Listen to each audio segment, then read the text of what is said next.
Dito sa video na to mga idol ay gagala ulit kami sa Quirino Province. At ang kasama nga pala natin dito syempre si Bossing at ang isa nating tropa si Janril mga idol, at kasama niya rin yung jowa niya. At napagplanuhan nga naming bisitahin ang isang napakagandang falls dito sa Madela, Quirino, o ang tinatawag nilang Dumabato Falls. At usapang first time ulit tayo mga idol, first time nga pala namin ni Bossing na magawi dito sa Dumabato Falls. Grabe, napakaganda pala ng scenery ng nature dito mga idol. At dahil falls dito mga idol ay expected na natin na napakalamig ng tubig dito. At samahan mo pa ng napakalamig na simoy ng hangin mga idol, grabe marerelax ka talaga ng sobra. Tamang tama nga itong napuntahan naming lugar mga idol dahil ramdam pa rin natin ang summer. So ayan mga idol, samahan nyo kami sa naging biyahe namin papunta dito sa napakagandang falls ng Dumabato. Ito sa may Madela.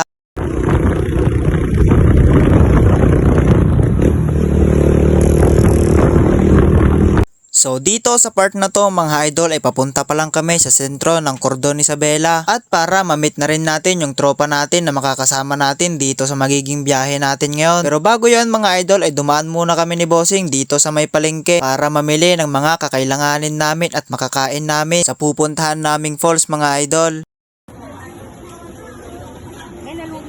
Minuto ko na po. 12 po yan. So after namin bumili mga idol ni Bossing ay dumiretso na kami dito sa bahay ng tropa natin. At dahil sila lang yung makakasama natin ngayon dito sa ating magiging gala. So pagdating namin dito sa bahay nila mga idol ay naghintay lang kami ng saglit. At pagkatapos noon mga idol ay lumarga na kagad kami dito sa Quirino Province. Madadaanan na nga natin dito mga idol itong sentro ng Difon, Quirino. At kung makikita nyo nga dito mga idol ay medyo marami ng sasakyan dito sa oras na to. Sa kadahilan ng tinanghali na kami ng labas mga idol. Pero malapit lang naman yung pupuntahan natin mga idol. Kaya naman ay hindi tayo magtatagal sa pagpunta doon mga idol.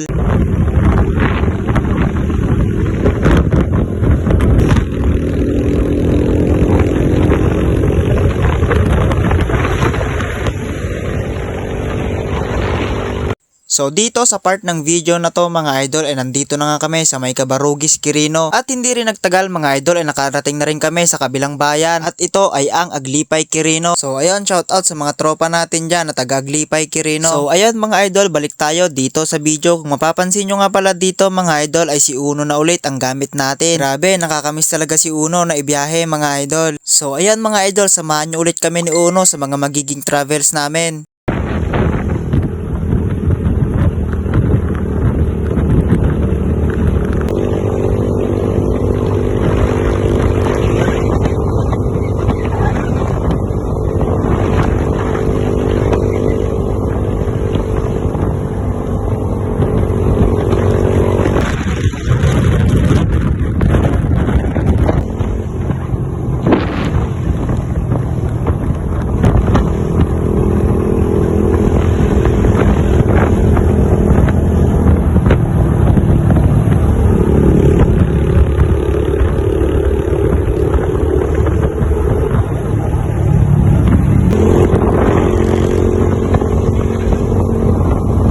So dito sa part na to mga idol ay madadaanan na naman namin itong napakagandang tulay. Kaya lang mga idol ay hindi natin kabisado kung anong pangalan ng tulay na to. So sa mga nakakapanood ng videos natin dyan, at kung alam nyo kung anong pangalan ng tulay na to mga idol ay baka naman pwedeng pa-comment na lang dyan. Dahil matagal na natin tong nadadaanan mga idol pero hindi pa rin natin alam kung anong pangalan. So ayan mga idol, dito ay samahan nyo muna kami ni Uno na tagusin itong bayan ng Aglipay, Quirino. Let's go mga idol!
So dito sa part ng video na to mga idol ay madadaanan na nga namin itong napakalaking baka ng Aglipay Quirino. At yung madadaanan mo na nga itong napakalaking baka ng Aglipay Quirino ay eto na nga mga idol ay papasukin mo na ang Mandela Quirino. At dahil nandito na nga tayo sa may Mandela Quirino mga idol ay malapit na tayo sa pupuntahan natin Dumabato Falls. At dahil excited na nga tayo na mag-touchdown dito sa Dumabato Falls ay hindi na natin to patatagalin mga idol. Liliko na lang tayo dito sa may kantong to mga idol at papasukin na nga natin itong Dumabato Falls.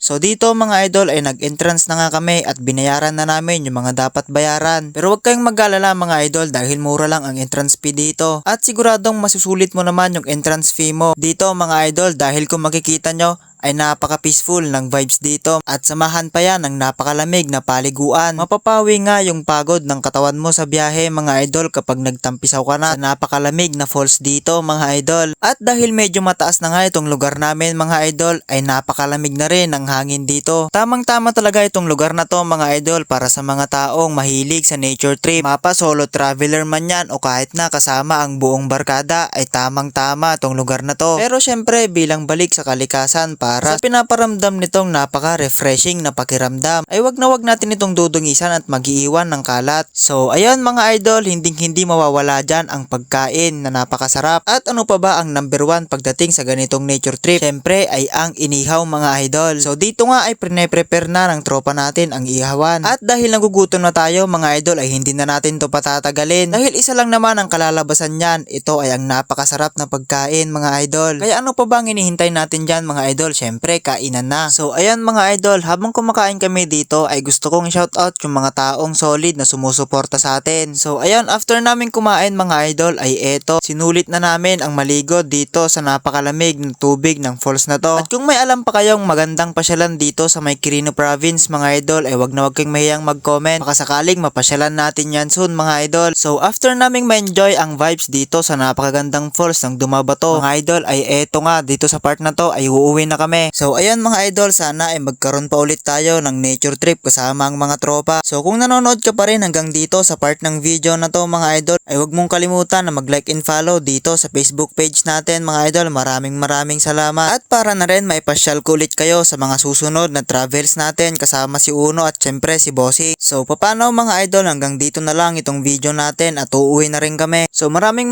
salamat sa mga nanood ng gala natin dito sa Dumabato Falls mga idol. At sana mga idol ay patuloy nyo akong subaybayan at sisiguraduhin ko mga idol na gagawa pa tayo ng mga ganitong klase ng video. So sana ay na-enjoy nyo ang pagsama dito sa gala namin mga idol. Maraming salamat. Kita-kits ulit tayo mga idol sa susunod na vlog, rides and adventure natin kasama natin si Bossing at si Uno. At syempre sa mga iba pang makakasama natin sa mga travels natin. So ayun lang mga idol, God bless and ride safe sa ating lahat.